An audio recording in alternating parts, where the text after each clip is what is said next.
Hello, Strangelings, and welcome back to tonight's video. We are going to continue on with the Annabelle case, and last night I did realize that I really did messed up on Deidre's name, and that was my mistake. It's like one of those names that I don't really hear or see the spelling of. So that was my mistake, and I should have Googled on how to pronounce the name. But now that I know I did this, in this video, I will not mispronounce her name. So let's continue. While the doll was moving around and we'd become suspicious of burglars, something else screwy happened, Laura added next. The Annabelle doll was sitting in Deidre's bed, as was usual. When we came home one night, there was blood on the back of its hand, and there was 3 drops of blood on its chest. God, that really scared us, Deidre said frankly. Did you notice any other kind of phenomena occur in the apartment? Ed asked them. One time around Christmas, we found a little chocolate boot on the stereo that none of us had bought. Presumably, it came from Annabelle, said Laura. When did you come to determine there was a spirit associated with the doll? Questioned Lorraine. We knew something unusual was going on, Deidre answered. The doll did change rooms by itself. It did pose in different gestures. We all saw it. But we wanted to know why. Was there maybe some plausible reason why the doll was moving? So Laura and I got in touch with a woman who's a medium. That was about a month or maybe 6 weeks after all of this stuff started to happen. What did you find out?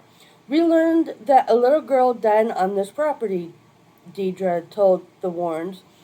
She was 7 years old and her name was Annabelle Higgins. The Annabelle spirit said she played in the fields long ago before these apartments were built.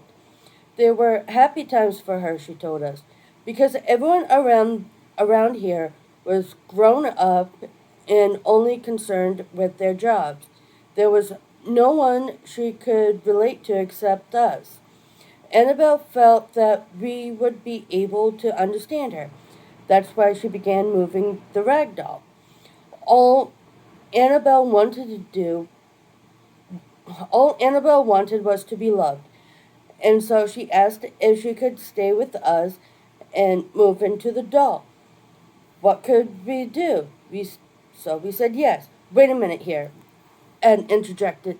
Did you mean it when you wanted to move into the doll? Do you mean it it proposed to possess it? Right. That was the understanding, Deidre replied. It seemed harmless enough. We're nurses, you know. We see suffering every day. We had compassion. Anyway, we called the doll Annabelle from that time on. Did you do anything different with the doll after you learned it was supposedly possessed by a little girl spirit named Annabelle? Asked Lorraine. Not really, said Deidre. But of course, it wasn't just a doll anymore. It was Annabelle. We couldn't ignore that fact. All right. Before you go any further, let's back up a minute, Ed requested. First, you got the doll for your birthday. After a while, the doll began to move, or at least change places enough for you to notice it. This made you curious, so you decided to have a seance, and a spirit came across that called itself Annabelle Higgins. This supposed little girl spirit was 7 years old and asked if it could come live with you by possessing the toy doll. You said yes out of compassion. Then you renamed the doll Annabelle, right? Right, said Deidre. Said Deidre and Laura. Have you seen the ghost of a little girl at any time in the apartment? Ed asked. No, both girls answered.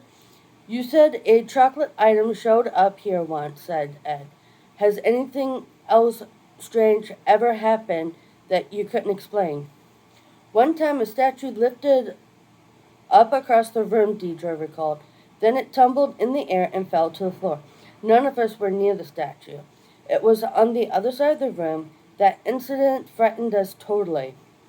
Let me ask you something else, Ed went on. Do you think that maybe you shouldn't have given the doll so much recognition? Recognition. It was It wasn't a doll, Deidre corrected him. It was the spirit of Annabelle we cared about. That's right, said Laura.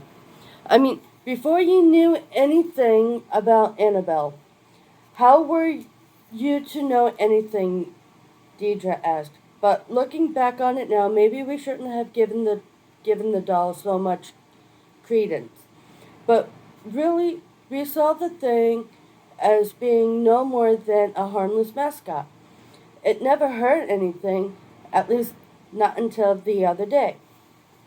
Do you still think what's going Do you still think what's moving the doll is the spirit of a little girl? Lorraine queried. What else could it be? Laura said in reply.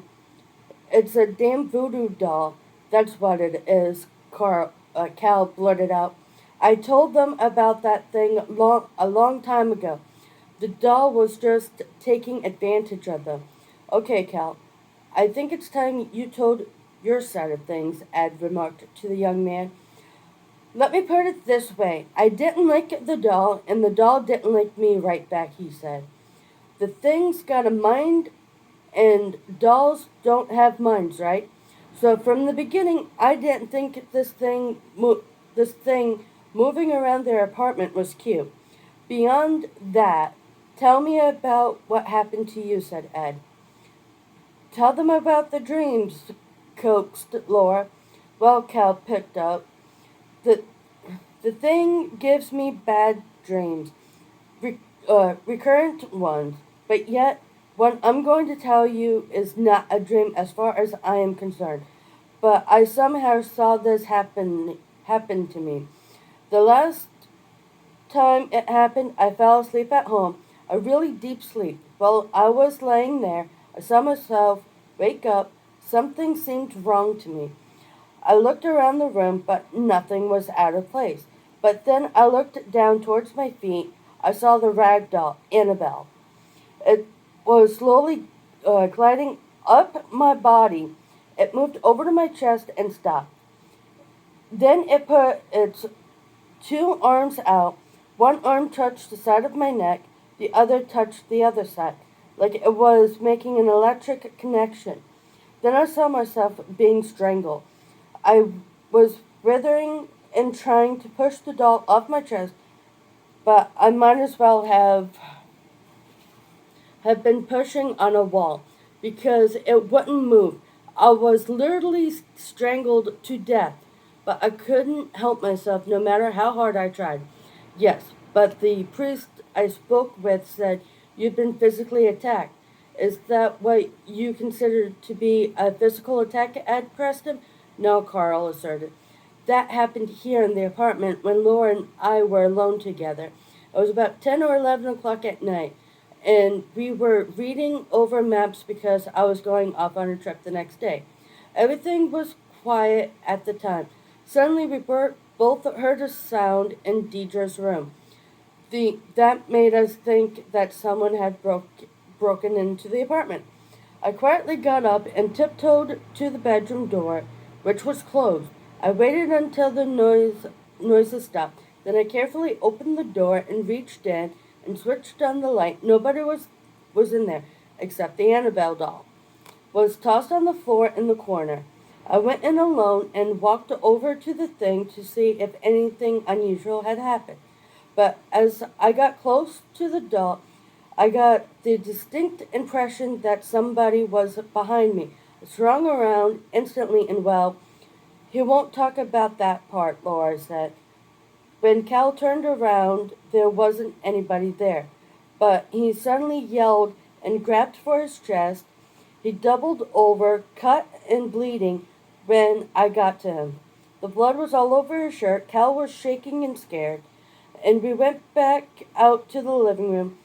We then opened up his shirt, and there on his chest what looked to be a sort of claw mark. Can I see the mark? Ed asked. It's gone now, the young man told him. I saw the cut on his chest too. Said, I saw the cuts on his chest too. Deidre spoke up in support. How many were there? Ed asked. 7, said Laura. 3 were vertical, 4 were horizontal. Did the cuts have any sensation? All the cuts were hot, like they were burns, Cal told him. Did you ever have cuts or wounds in the same area of your chest before this incident happened? Ed questioned Ed. No, the young man replied. Did you lose consciousness before or after the attack took place? No, was his answer again. How long did it take the wounds to heal? Lorraine then wanted to know. They healed up almost immediately, said Cal. They were half gone the next day and fully gone the day after. Has anything else happened since that time? Asked Dad. No, came the joint reply. Who did you first contact after the incident occurred? I contacted the Episcopal priest named Father Kevin, Deidre told Ed and Lorraine. Why did you decide to call him instead of a doctor? Lorraine asked. Do you think someone off the street would have believed where that claw mark on Cal's chest came from? Deidre asked rhetorically. Besides, we agreed the cuts weren't half as important as how Cal got them. We wanted to know if this was going to happen again. Our problem was who to ask. Was there some reason why you specifically called Father Kevin's? Lorraine questioned. Yes, we trusted him, said Deidre. He teaches nearby here at the junior college, plus Laura and I both know him. What did you tell the priest? The whole story about Annabelle and how it moved on its own, and especially about Cal's cuts. Deidre replied. At first, we were afraid he might not believe us, but that was no problem. He believed us all right. Though, she finished, he said he'd never heard of a such thing happening these days. At the time, we were all scared out of our wits, and I asked him what he thought had happened to us. Alright, so I'm going to stop there for tonight, and we shall continue on this weekend. Until then, good night, my strangelings.